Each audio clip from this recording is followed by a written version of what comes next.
Hi there, welcome to Number One Geek Is I Saz, and we're here with the final part of the Rhino project, which is painting it all up. Hope you enjoy the process, and we'll see where we go.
So as you can see, I have done the signalling or the heraldry on there. I'm just going to do like a big wolf head on the top there.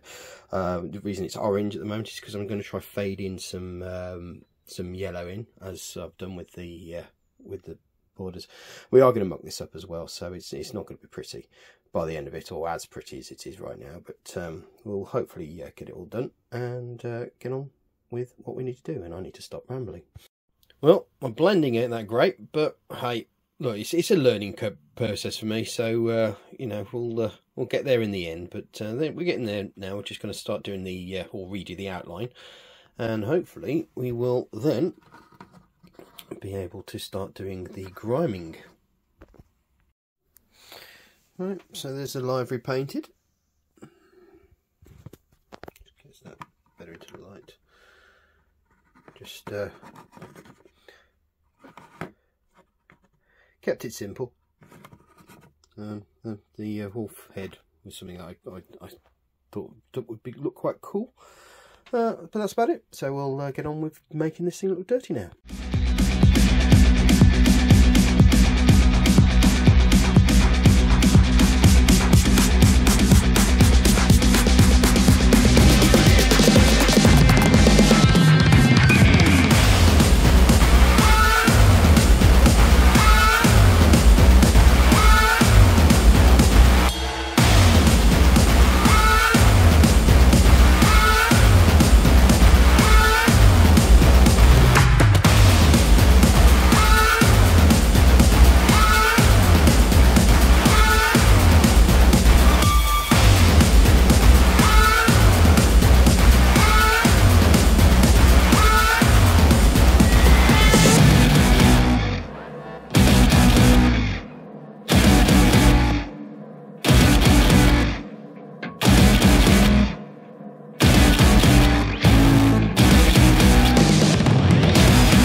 you have it, 2 painted up rhinos. Thank you very much for watching. Please press the like and subscribe button, pop something down in the comment section if you've got something to say, or if you've got any tips on how to paint these things any better. And I'll see you at the next video. Take care, guys. Bye bye.